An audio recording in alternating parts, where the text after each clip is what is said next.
Hi there, my name is Andy Farquharson and I'm your host on Alternative Exit, the podcast dedicated to educating small business owners about the possibilities, benefits and challenges of transitioning to an employee ownership model. Did you know that there are over 200 million SMEs around the globe with an owner that will be retiring within the next 10 years? Many of these owners will never actually find a buyer for their business, forcing them to close their doors, wreaking havoc on their employees and the communities. There is an alternative. This show will explore different forms of employee ownership and the best practices for a successful transition. Each episode is going to feature interviews with experts on employee ownership, business owners who've successfully made the transition, and consultants who've helped facilitate these changes. Okay, now let's get on with the show. Hello everyone and welcome back to another episode of The Alternative Exit. So my guest today has proven that employee ownership isn't just a succession strategy. It's actually an operating model that can deliver real results. So Kevin Clegg is the CEO of Clegg Auto, which is a group of 4 auto repair shops in Utah that became the first ever employee ownership trust in the US. So in their first year as an EOT, it wasn't just about transitioning towards that employee ownership structure, but profits more than doubled and employee profit sharing grew tenfold. So Kevin, welcome to The Alternative Exit. Thank you. Glad to be here. Yeah, mate.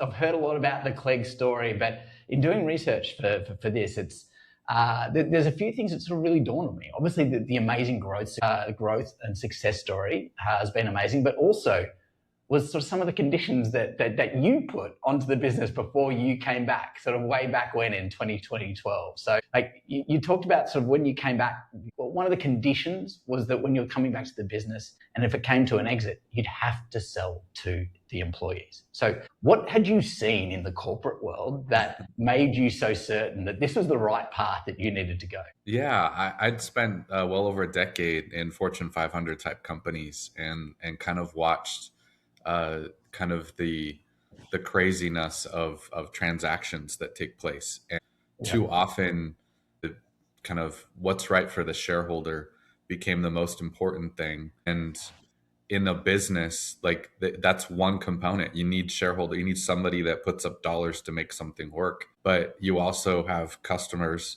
that are receiving of products or services, and you've got employees that are creating all of it. And so when equations are weighted to one side, it just doesn't feel right. And you watch that transaction happen and you're like, wait a second, like that was all about making dollars for people, but who's going to keep doing the work afterwards? And how is that great service going to be perpetuated for those customers? And the balance was just off. And so I didn't have any real experience of watching employee ownership in any way, shape, or form happen prior to that. But going into repartnering with my brother in the business, I just knew that as we took risks financially, that so is everybody else in the business at a different scale, but they're coming every day, committing their livelihoods to us and to this thing that we're trying to create together. And there should be some sort of exit that's beneficial for everyone and not just for the people who started the thing. Yeah, absolutely. I think just hearing you talk about that of Fortune 500 experience, highlights so much of what you hear about transactions. And it's always that top line number, right? It's always, hey, look, we're buying this company for X and or they were able to exit for Y. But it's never about what's actually going to happen to ensure that great product or service continues or that those great employees are going to be driving that. They're always focused on the number. What do you think that obsession is with that initial transaction rather than the long-term joy of it? I don't know. It's a good question. I guess it's easy to lose sight of the other parts of the equation, right? Like if there's this focus on, I want to maximize my investment, I want to return, and who doesn't, right? Like, so I don't know that it's probably more of the just human nature of I want to maximize something, but the balancing of the other pieces and how do you come up with something that's taking it into to the overall equation, like the other components. I don't know why it gets lost, but it does. Having been on the side of like, take out something that's like a publicly traded company and you get to like my brother and I like literally had to swipe a credit card or, put our houses up in order to make a payroll or to start the company, or like things like that happen over and over again as people start companies. And those are real risks, and they're pretty significant. And you could easily justify that since I did all those things, I need a real financial return. And that's more important than anything else. You can see how that can happen, but I don't know. I think along the way, we just have to remember all the other pieces and recognize, like, how are we thinking more holistically as we do business and remembering the other components. And the more we do that, better I think business is. Like, if you think about the perspective of like most of the times we go to one end or the other in our extremes, and then we have to come back to middle, or some sort of change or revolution takes place, right? I just think that better business is thinking about those extremes and trying to find the middle. So we talked there about like the fact that there was this sort of like people either going to one end of the spectrum or the other, focusing on whether it's the financial outcomes or the people and the customers that made it. But I guess what you've shown is that doesn't need to be mutually exclusive. No, like I think that both are possible. And I think, generally speaking, as a world, I think there's been this push to profits as an extreme, and maybe even to this idea of I do it on my own, right? And protect my own, and protect, not. And I think that a shift back to center of something that says profits and people is doable, something that says let's collaborate more as a society, let's cross the bridge and collaborate and talk to that person instead of shouting to them across the bridge. Like, let's figure out if there's like somewhat more of an abundance mindset might help to fix the problem that exists in the world today, that most employees are disengaged.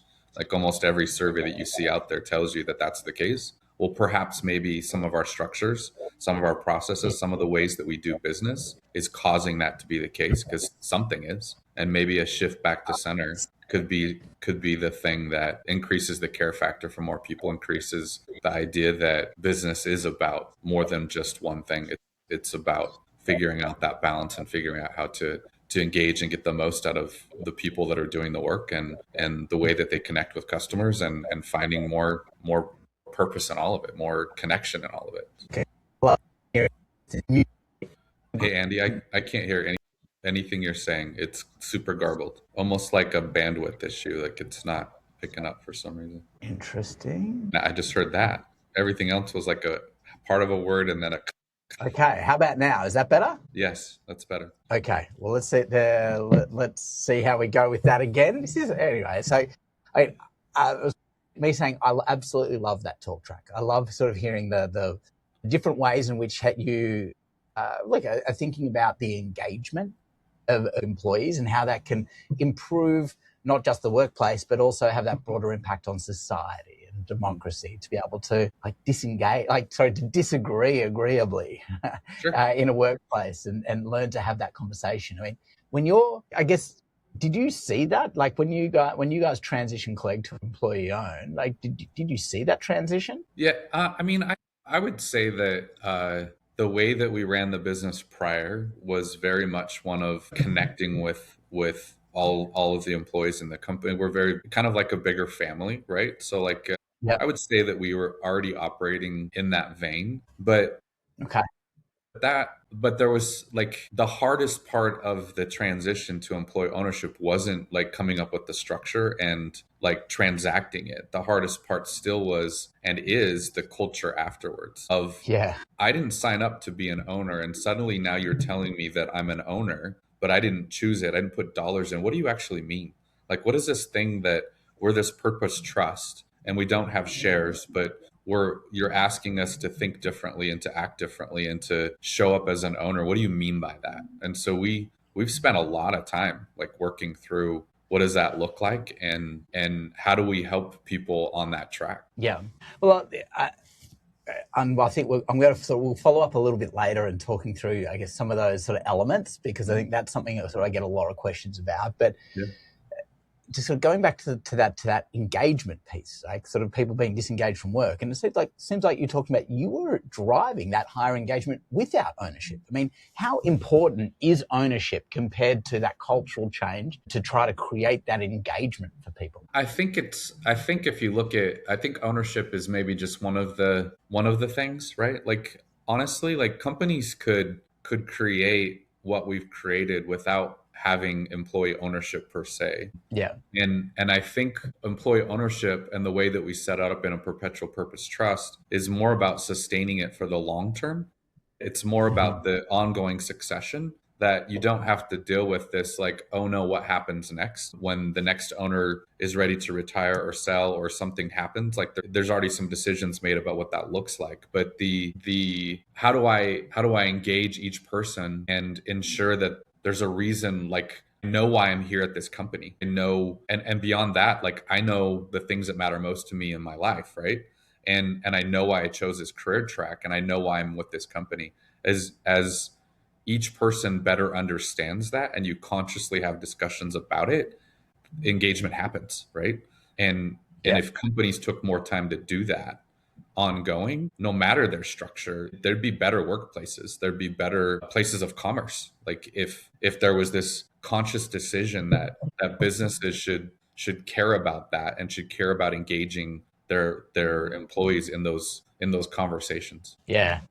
Yeah, I think that's a common thread that I've heard in quite a lot of these interviews as part of the podcast, is that like this type of leadership does not require that ownership, but when you do combine it, it does sort of it creates another layer that sort of help people understand, like that make them more connected to the outcome. Yeah, I mean, like we didn't have full transparency in our financials prior, and afterwards we did, right? So just the like everything outside of somebody's own individual wage is now like completely open and transparent. So every expense, Okay. every cost is there, Yeah. and that wasn't before.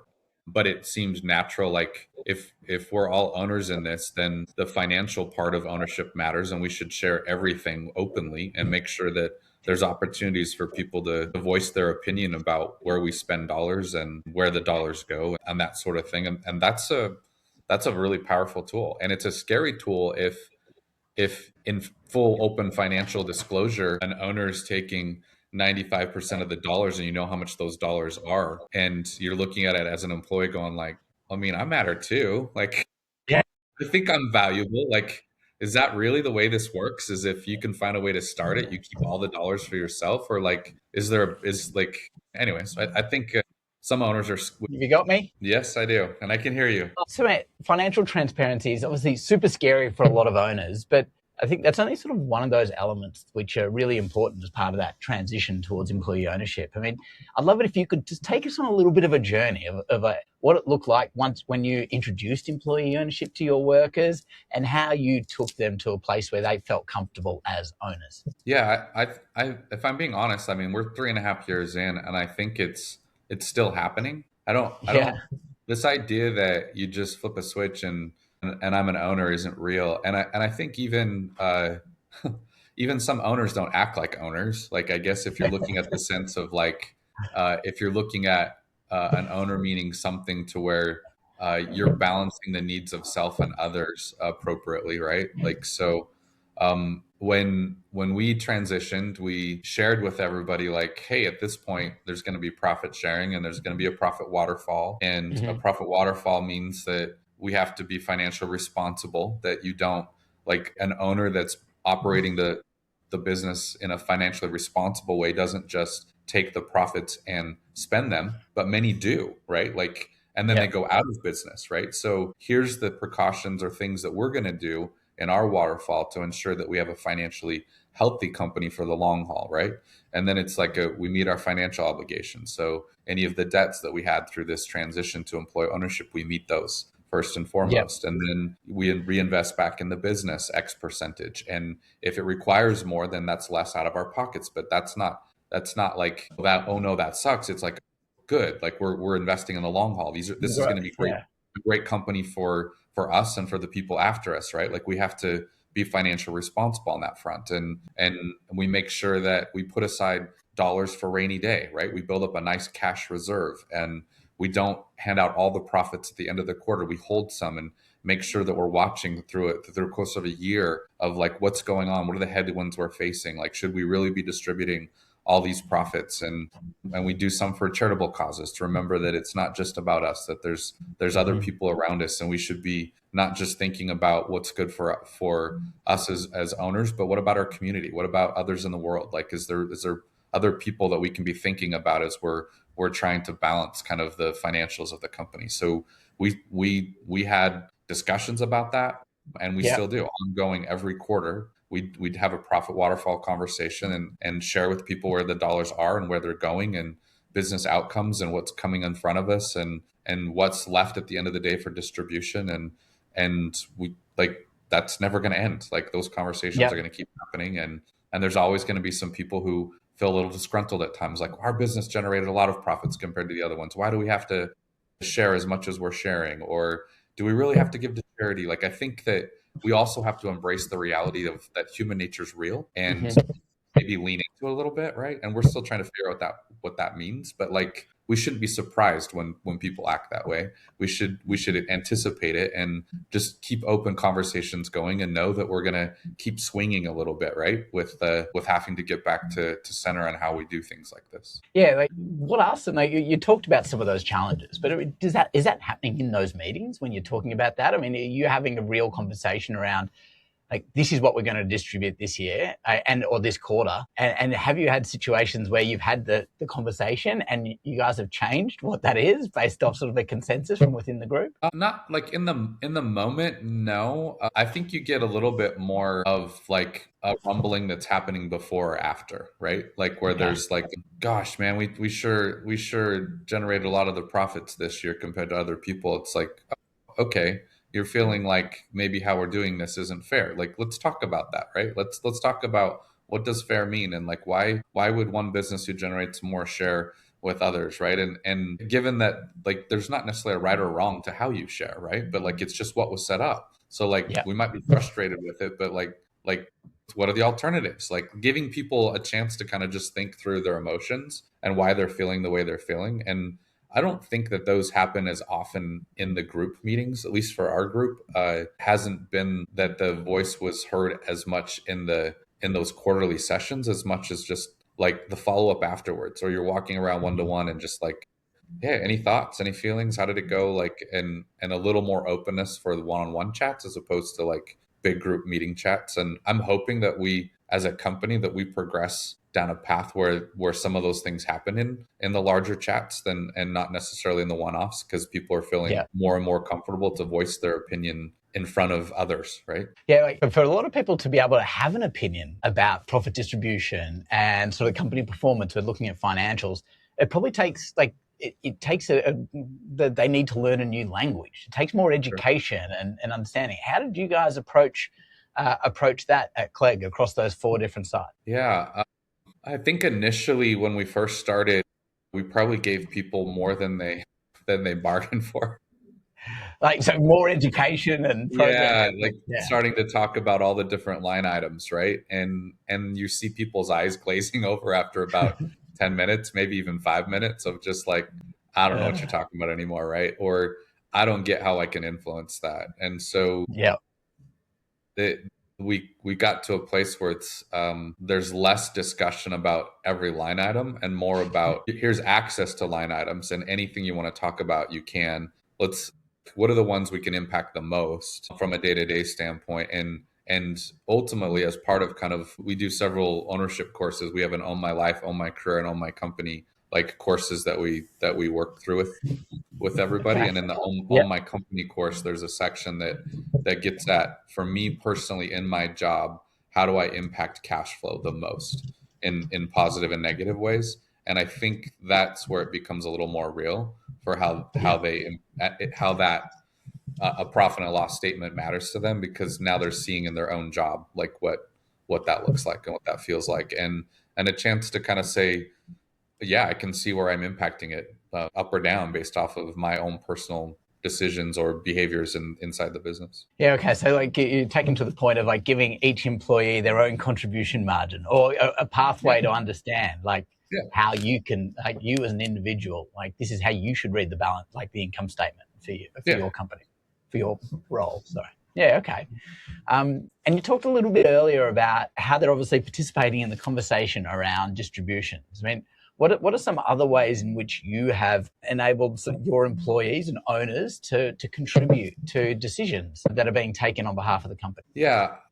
What I found from early on is like if my job is a mechanic, and what I love about being a mechanic is you bring me a problem and I get to figure out what it is and I get to fix it and make it right.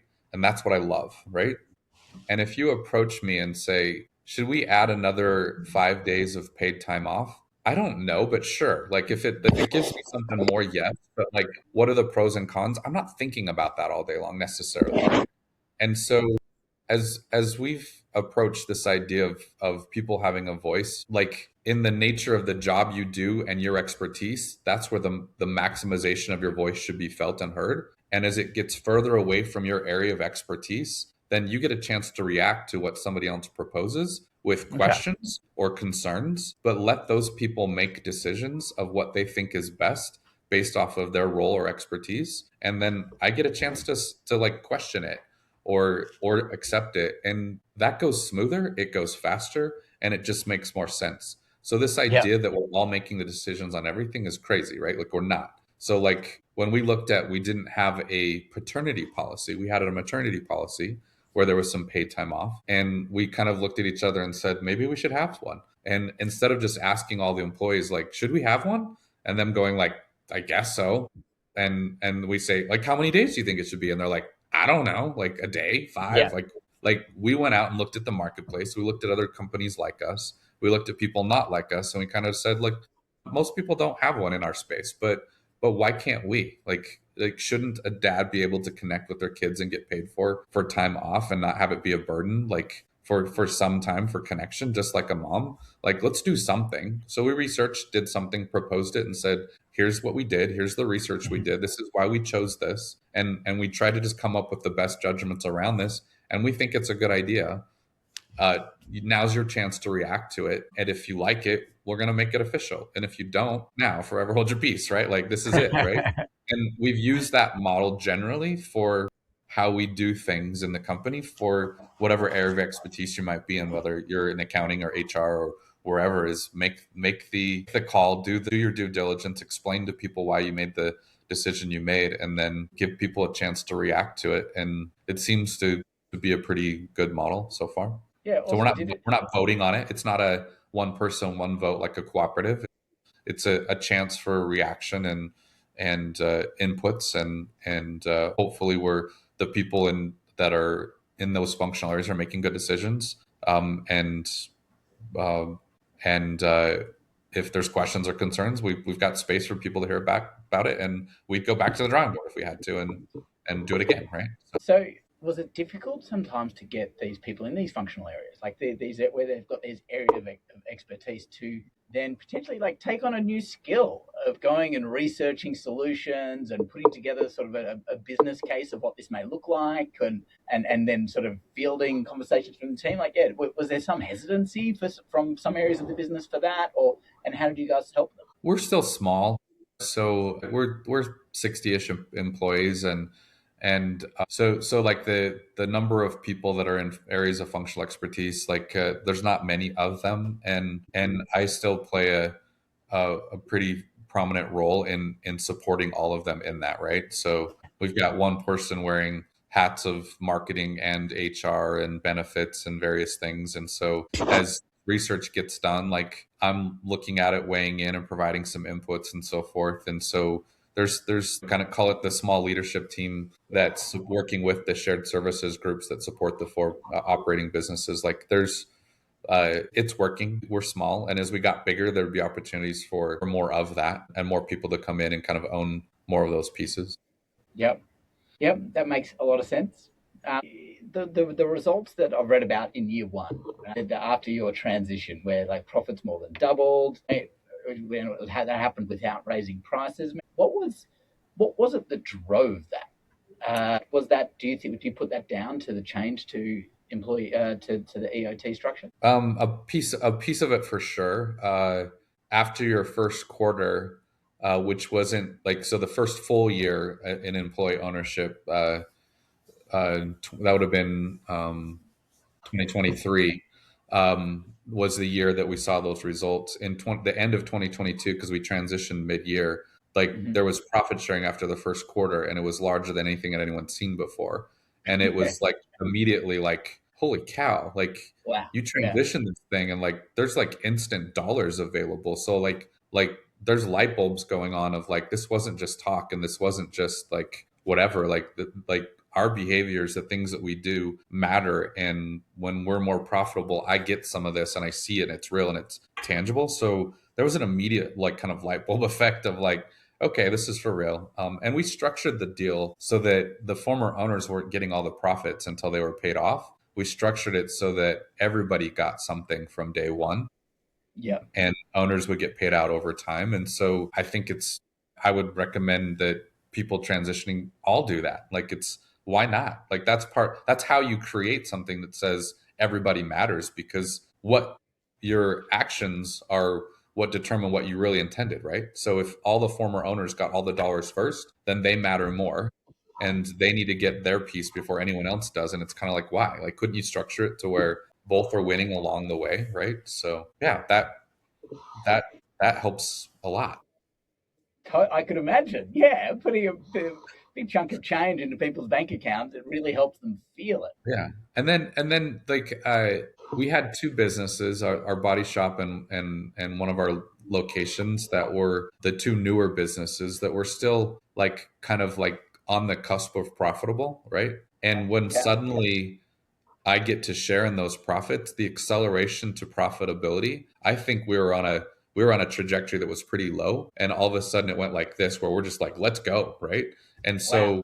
so you saw behaviors and engagement that caused us to quickly go to profitable instead of something that probably would have taken us many more years. Maybe it would have taken us 3 or 4 years to get to the levels that we got to the very next year, because it was suddenly transparent in the financials. The dollars that would come in could be shared, and also there's a level of each of the shops see each other's behaviors, and I Yeah. don't want to be holding the others back. So like I want to make sure that we're Positive doing peer our pressure. part. Yeah, it's there, right? Like, and we are, each business wants to do their part or do their share towards contributing to the profits of the whole, right? So Like it's just so great to hear like that impact happening so quickly. I mean, could you share some examples of like what's some actions that you saw some of your team doing on the workshop floor? Was it sort of reducing wastage or sort of just sort of focusing on like getting I don't know, getting like finishing sort of jobs on time? What did that look like? yeah, I could point to just kind of specific points in time. Like the fourth quarter of the year for us is usually the slowest. We were sitting, I think it was in an October timeframe, and business was really slow. And we hold half of our profit sharing for employee owner distribution, till the end of the year. So we pay out half of it in the quarter that transacted, Yeah. and then Yeah. we hold it because that's a good business decision to not pay out all your profits intended for ownership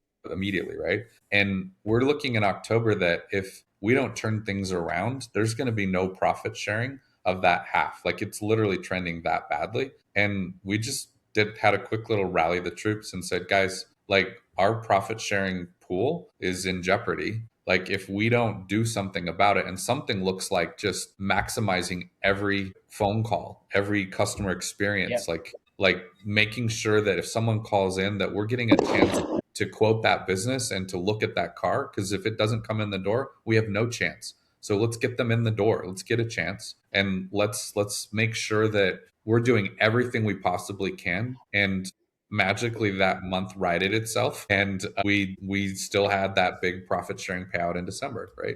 And I think that has everything to do with they're on the receiving end of something, and we have access to financials for everybody, and just saying like, hey, like this is what's going on. Like let's do something. Let's do something about this. And yes, that means there's more smiles at the counter as people are coming through the door. There's a change in the vocabulary used. The tech's more on their game to get that car finished and out, so they're ready for the the next job so that like we get a chance for one more car a day, right? Like, so all those little behaviors matter, and Yeah, you see that.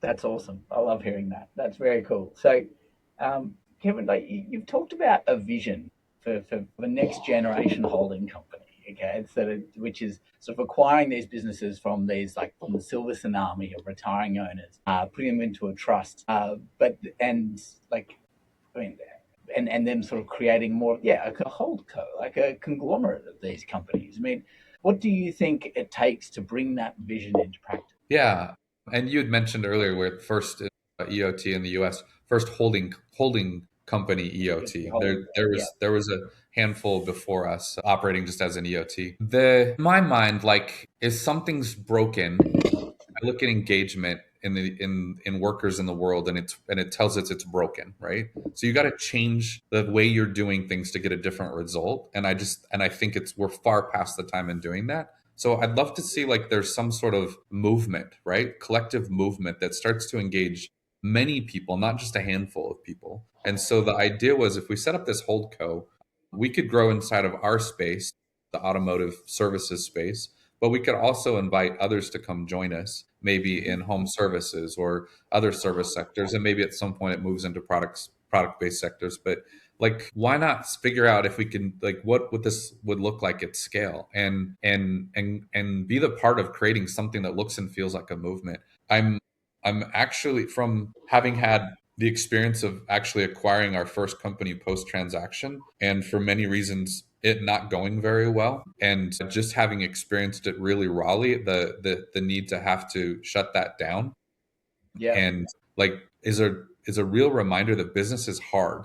Like, forget whether it's employee owned or not, like, running businesses is hard. And this idea that you can acquire a small company across the country and help them convert to employee ownership, and they're going to make it and it's going to be easy, isn't real, right? And so I think the vision of where this is shifting to, that I think could be a reality, is something that's going to look more like perhaps a cooperative, a business cooperative, not an employee cooperative.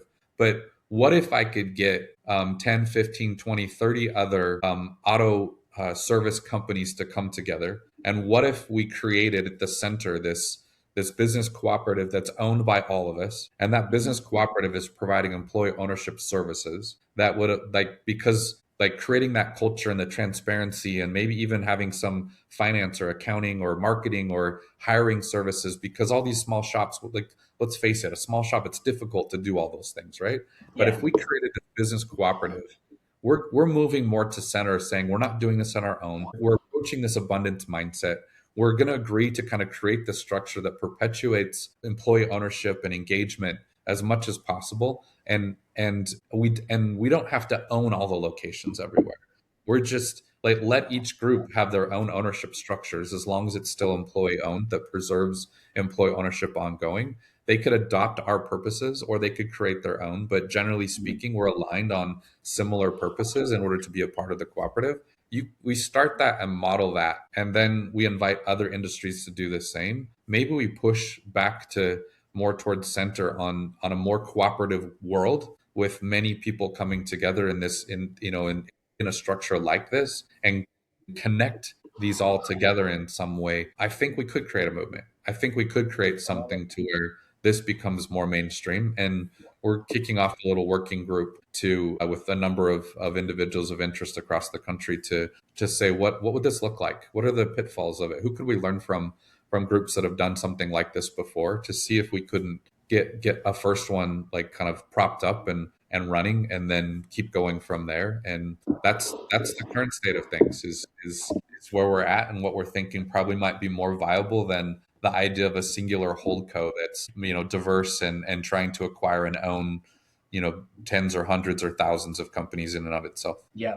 Well, I think there we do see some examples of some like some holdcos trying to do this with employee ownership, which is great. Mhm. I'm sort of putting that a big part of that, but that piece around sort of that broader cooperative movement, that's very inspiring and super exciting. And look, I'd love to maybe have you come back on and talk about that a little bit more, and also that's something that, like, I guess I'm over here in the Nordics, and we see a lot. There's a really strong cooperative culture here, like both sort of like in I'm in Finland, it's sort of big in Denmark, and like a lot of those, and in Norway and also in Sweden, a lot of it's focused around sort of certain elements. So sort of the agri style cooperatives, and then there's like these consumer based cooperatives, but not so much around worker cooperatives. So like they in these other cooperatives, the money is still sort of going towards the shareholders, like and not distributing the wealth. And I think this is where this worker style cooperative conglomerate is super exciting as a way to solve the engagement and the equality piece.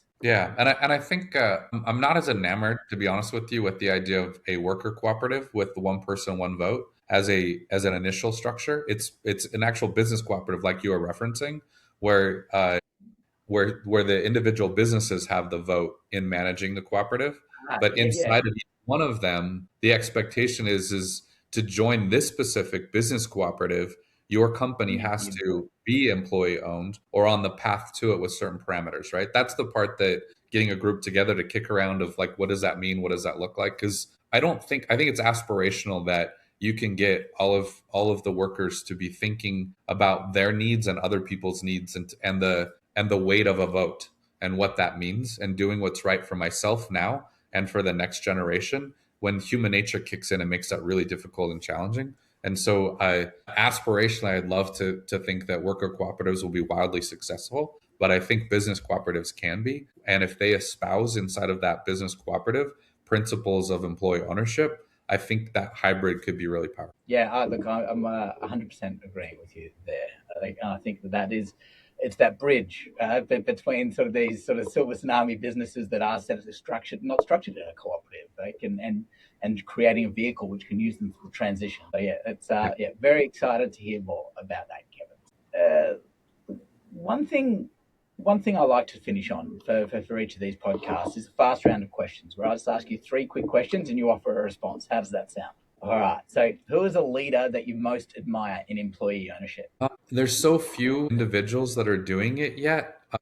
The leader that I admire the most so far is someone who's on the journey to it. His name's Jim Holland, and his company is Villicus Federated, and he's on a mission to acquire the farmland of America and the entire supply chain for it to be employee owned, so that from field to table, that supply chain reverts back to the worker owning it, as opposed to what we have today with mass acceleration of a few individuals acquiring up all the land. And so Wow. I love what he's doing. I love where he's going and his life and who he is and how he has lived it and the causes that he cares about, like, has been super inspiring. Wow, that sounds super inspiring, and I'll definitely be digging into Jim Hollow. So then, the next one is, what is your favorite resource on employee ownership?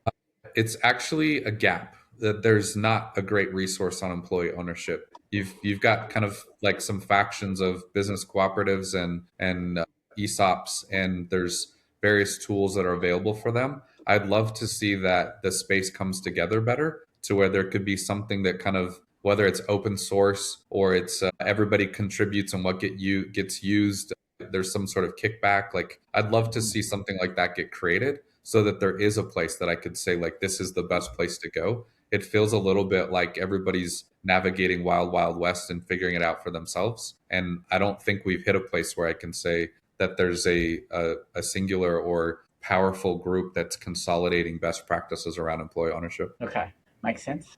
And I agree. There's lots of different sort of disparate resources out there. It's very difficult to identify that one. And then lastly, the fast question: what would you say to a business owner who's sitting on a fence about a transition to an employee ownership model? There's nothing better than preserving what you've created. And there's no better way to do it than, in my opinion, than employee ownership. It's not easy, but it's totally worth it. And that idea that as you exit, you know that what you've created, because you genuinely care about the people you've gone shoulder to shoulder with and the customers that you've cared about and served, like, and that thing that you've started could be preserved and protected, and that you can share this wonderful thing that you've done with them ongoing. Like, how can it be better than that? Like, you exit and either stay with it for a while and keep working, because let's face it, most people don't feel so great once they've exited and now they're wondering what I do with my life, right? But like, keep working if you can, keep perpetuating that. And this structure, it doesn't get much better. As hard as it might be, like, it feels great to know that you've created something that can perpetuate goodness for employees doing what they love and customers who just want great service. Kevin, what a great way to end the pod, mate. Thank you so much for the conversation today and for putting up with some of those technical difficulties. Much appreciated, mate. If people want to go follow your story about this business cooperative or sort of your next steps, where can people go to learn more about you? That's a great question. I don't know that I've done a great job of actively perpetuating that, but I think you could hit our website. That's CleggAuto.com, and that's probably the easiest way to kind of find us. And you could reach me through that, or find me on LinkedIn, and I'm happy to just chat with people one-on-one. And I think as on here, a better way of helping people get connected. Awesome. Well, Kevin, thank you so much for your time. Thank you for the leadership in making this transition happen for your own company and the inspirational next part of the journey. So thank you very much for joining the Alternative Exit. Thank you, Andy. Appreciate the time with you. We hope you enjoyed this episode. If you want to continue learning about employee ownership as an alternative exit, head across to abettermonday.me for additional links and resources. You can also make sure to subscribe or follow along in your favorite podcast app, and be sure to leave us a 5-star review.